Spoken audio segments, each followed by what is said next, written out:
So yeah, I'm going to talk about the proposal review process today, in particular, how knowledge of the proposal review process can help you write better proposals.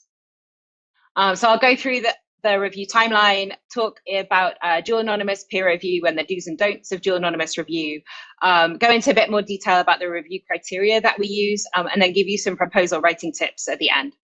So in terms of the timeline, the deadline is October 15th.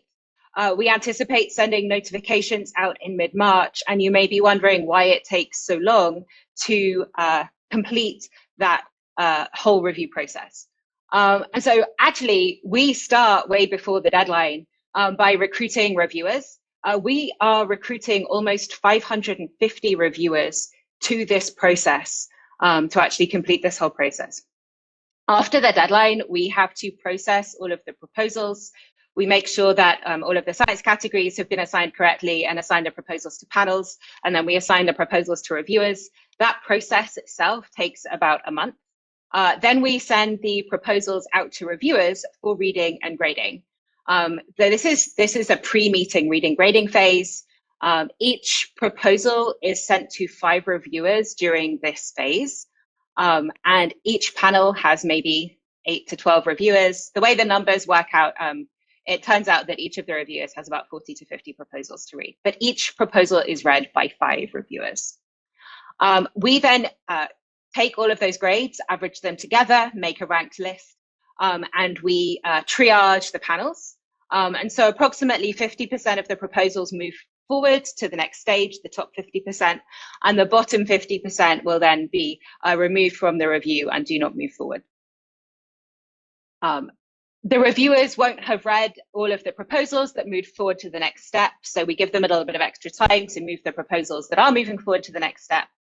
And then they have a review meeting. The review meetings last 4 days, and the reviewers will discuss, regrade, and then rank all of the proposals where they do not have a conflict of interest. They also will then write consensus comments for all of the proposals. And so if your proposal goes through this process, you will get a single comment back, but that does not mean that a single reviewer read your proposal and was responsible for its success or non-success. It means that the whole panel discussed the proposal, or in the initial stage, 5 reviewers read and graded that proposal, and the comments you get back is the consensus comments of the people who read it. It's not a single individual. We then have to take the results of all of the panels, synthesize all of that to make a single science program. We also review all of the comments. We don't review them for scientific accuracy. We review them for language to make sure their language is appropriate. Everything is a recommendation to the director. So we actually have to present everything formally to the director for her review and approval. We do some final processing, and then we send out the notifications. And so this is the timeline for the discussion panels. As Amaya said, we actually have a set of external panels as well. And so a lot of the sort of initial processing and the final processing is the same for these, but these panels do not have any discussion meeting. So the external panelists are sent proposals. They will read them, grade them, and provide review comments for them. Again, in this phase, each proposal is sent to 5 reviewers, but each of the reviewers writes individual comments. There's not a consensus building process. So you will then get 5 sets of comments back verbatim from the reviewers. And then we just average the grades and rank the panels and take the top proposals. Okay. And the reason I should say that we do it in this sort of hybrid way is that the lower workload and the sort of asynchronous nature of the external panels can be more accessible to people with caregiving responsibilities or extremely high teaching loads. And also the asynchronous nature of the external panels mean that we can span a sort of broader geographic range of reviewers, because for the discussion meetings, we can only span a sort of more limited range of time zones. Okay. So we run a dual anonymous review process, which means that the proposers don't know who the reviewers are, but the reviewers also don't know who the proposers are. Okay. And the reason for this is that our goal, the goal of this review process, is to select the proposals that have the highest scientific merit and the best justified science. The goal of the review is not to select the proposals that have been best anonymized, right? The anonymity is a tool that we use in order to put the science front and center and remove the focus from the proposing team. It's not the goal, it's only a tool that we use. What this means for you as proposers is that you should not include the names or affiliations of your proposing team anywhere in your PDF document, but you should also not include references to the team composition or your team expertise in your PDF document, even in an anonymous fashion, because we want to put the focus on the science and remove the focus from the team. You also should not include links to personal websites or ADS libraries, and you should not put claims of ownership of past work into your PDF document. What you should do is focus on the work you're proposing, focus on the science you're proposing to do and how you will get to that science outcome. You should be providing all the relevant information that is needed to assess the scientific merit of your program. And you must fully and properly cite relevant work. Having a dual anonymous process and having to write your proposals in an anonymous fashion is not an excuse to skip citations. If you are struggling to anonymize your text and anonymize your citations, I would encourage you to look again at the sentence you're trying to write and ask yourself, are you trying to subtly claim ownership of past work while writing your citations? That's usually a problem that we see. It's natural that you will want to reference proprietary data or proprietary software. In that case, we encourage you to use phrases like private communication, by prior agreement, in prearranged collaboration. All of those phrases are perfectly fine to use. We do sometimes have people asking, well, isn't that just a red flag? Doesn't that identify the team? And the fact is, no, it doesn't, because sometimes people really do get information by private communication from other people. Sometimes they really do have a prior agreement or a prearranged collaboration in place with another team. So it can mean it is information that the proposing team sort of gave to themselves, but it can also mean information that came from external sources. So it is not a red flag. It is perfectly okay to use those phrases. So the exception to the anonymity is that you will be asked to provide team expertise statements. These are not anonymous. You can go to town and name everybody. These are not seen by the reviewers at any stage during the scientific grading, the discussions, or the ranking. They are only released after the ranking has been finalized and only for accepted programs or programs that will be recommended for acceptance formally. And the reviewers will be told to look for compelling deficiencies in expertise needed. And honestly, if your proposal is good enough to get to the top sort of 10% of all of the proposals under review, you have the expertise to do the work. We've never seen a proposal flagged at this stage in the sort of 8 years we've been doing this. We're looking really for extreme outliers.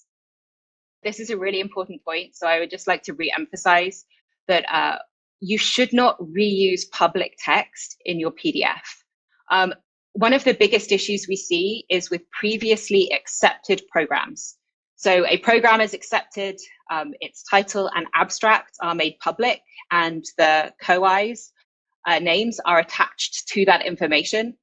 And so if a very similar proposal is submitted by the same team, they often recycle the title, the abstract, and the reviewers want to know the context of the proposal they're reviewing in the context of past work. So they go back and look at other proposals that have been accepted in past years, and they find that there's a lot of similarity and that it sort of identifies who the team is. And that does violate anonymity, and we usually disqualify in those cases. This is only, we're talking about public text, an accepted program that has its abstract and title in the public domain. This does not affect rejected programs. No part of a rejected program is made public, so you can resubmit programs that have been previously rejected. That's fine. We're only talking about public text. Okay, so to move on to the review criteria, programs are reviewed under 3 criteria. We ask the reviewers to enter these 3 separate grades with these 3 separate criteria, and they receive equal weight in the review. They are the in-field impact, the out-of-field impact, and the suitability and feasibility. So I find it really helpful to think about kind of all of astronomy, and then astronomy can be divided into like very broad science areas.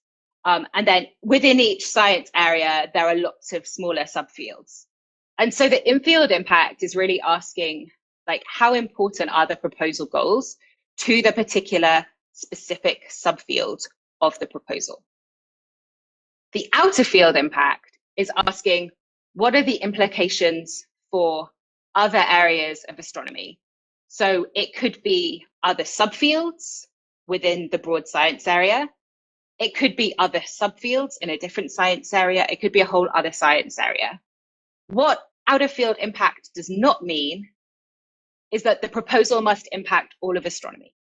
We're not saying your proposal has to impact every single other area. You do not have to justify how your trans-Neptunian object proposal is going to influence studies of weak gravitational lensing or vice versa. It should just have some impact outside of its own small subfield. The suitability and feasibility has sort of two sides to it. Suitability is addressing, is JWST the best observatory to do this? Is it the only observatory that could do this science? If there are other observatories that could do this science, why is JWST the best one? And it's not just, is JWST the only observatory, but has it been well communicated why JWST is the only or best observatory? And the feasibility part is asking, how will you go from the observations, either the new observations or the archival observations, and transform that into your science goal? Is there a path to science in the program? We're not talking about technical feasibility in this criteria. If there are any technical concerns, then the reviewers will report those to STSCI, and we will have STSCI instrument scientists look into those. The reviewers do not adjudicate technical issues. Okay. And so one thing to think about before you even start writing is, does your proposal clear the bar for all 3 criteria? And then when you're thinking about proposal structure, you'll likely have the big picture context of your proposal, and then narrow down to the science questions that you want to answer, and then talk about specifically the data you need and how different outcomes will answer the science questions you have. Like, if you have a detection, what will you learn? If you have a non-detection, what will you learn? And so that sort of big picture context is likely to talk about the in-field and out-of-field impact. The science questions will probably speak more specifically to the in-field impact. And then that sort of the data and the outcomes is more about the suitability and feasibility. So tip number 1 is, please read the call for proposals. Even if you are a very experienced proposer, please do make sure you have read the call to make sure you've looked for anything new or anything that has changed. There are 2 really important sections I'd like to draw your attention to. One is the late breaking news. This is on the front page of the call. We put important updates on that page. We don't usually send emails about them. The bullets just appear on that page, so it's worth checking back frequently. I actually made these slides a week ago, and the late breaking news has already changed since I made this slide. There's already a couple of new bullets on there. There's also a new and important features page.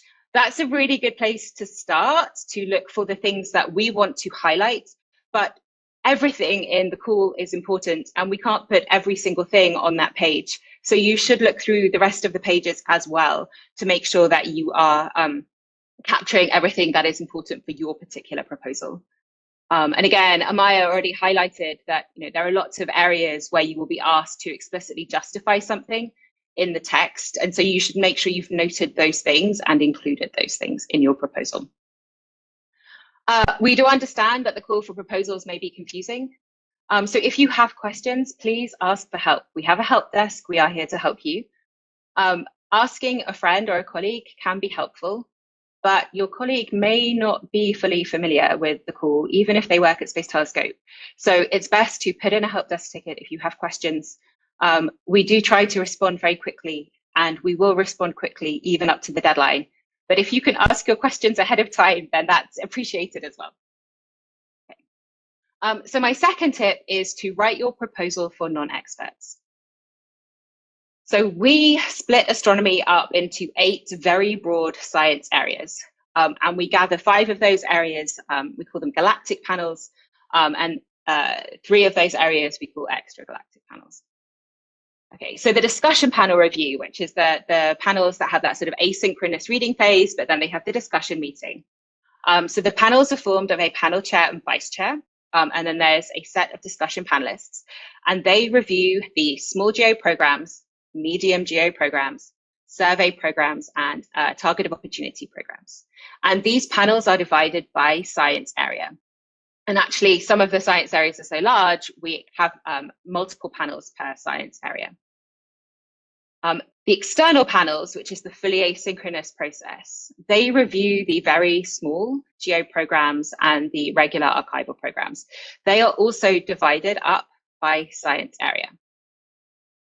So there'll be a number of reviewers. Every reviewer in the panel will have broad knowledge of the science area, but then they'll have deep knowledge in the specific subfield they work in, or maybe 2 or 3 specific subfields they work in within that science area. But they're not going to have deep knowledge of every subfield within that science area.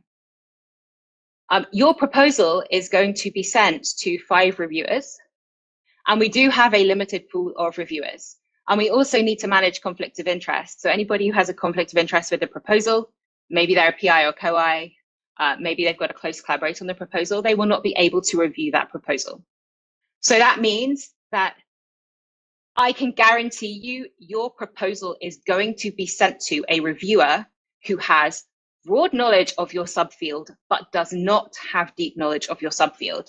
It's possible 1 or 2 of your reviewers might have deep knowledge of your subfield, but many of them will not. They all have broad knowledge, but not the deep knowledge. And this is actually a feature, not a bug as well, right? We want your proposals to be reviewed for in-field impact and out-of-field impact. And so we want to have reviewers who have a breadth of expertise and kind of in-field expertise and out-of-field expertise. So as I said, yeah, reviewers will have knowledge of your broad science area, but many will not have knowledge of your specific subfield. When it comes to the larger programs, so that's the large geo programs, the treasury geo programs, legacy archival programs, and pure parallel programs, these are sent to the executive committees. And we have 2 executive committees, one for galactic and one for extragalactic science. And these are formed of all the panel chairs and vice chairs from the discussion panels. So reviewers on these panels are reviewing proposals either in all of the galactic science areas or all of the extragalactic science areas. So it means you'll have people who are solar system experts reviewing stellar populations proposals and vice versa. And so in this case, many reviewers will not have even broad knowledge of your science area. And it's likely that many, if not all, will not have knowledge of your deep subfields. And so you should take that breadth of expertise into account when writing your proposals. So if you're going to be writing an EC proposal, I would advise you to make sure that it is very broadly accessible. And so we have this sort of breadth of panels and breadth of review expertise. And we get a lot of people asking, well, okay, but what's the best size proposal? And what's the best panel type? And the fact is there isn't one. The best thing you can do is figure out what you need in order to do your science and justify what you need to do your science. That will be the strongest proposal. Don't try and manipulate what you need to try and fit into a certain box or another certain box because you think that's going to be better for you. Just ask for what you need and can justify, and that will be the strongest proposal. Okay. My third tip is to help your reviewers. Okay. So I can promise you that your reviewers are qualified to read your proposal. All of the people that we recruit are very intelligent and highly qualified people, and they are all qualified to read your proposal. And they also care about doing a good job and giving a fair review. One thing that we see kind of behind the scenes of running these processes, is how much people care and how much effort people put into reviewing proposals. But the reviewers are also human beings who have real lives. So it might be that the day they sit down to read your proposal, they're tired and they're stressed and they're just having a really, really, really bad day. They may also be experiencing some personal or professional challenges. I'm sure that some of you have come here today with some other things going on in the background, but you still showed up today because you want to write the best proposal you can. Your reviewers, they show up and they want to do the best review they can, but it doesn't stop life from happening.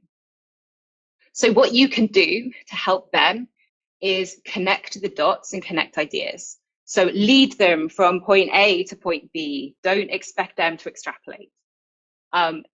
It helps to back up your hyperbole and be explicit. If you just say, this is the best thing ever, that's nothing concrete they can really get a handle on. But if you can give a specific, like this will improve this by this many %, that can be really helpful. You can use formatting to highlight really important features. So things like bold text, italics, colors. You can't change the font size and you shouldn't be changing the margins, but you can do things like bold and italics. And I already spent a lot of time talking about those 3 main review criteria. It can be really helpful if you explicitly address those 3 criteria in your proposal so the reviewers don't have to look for it.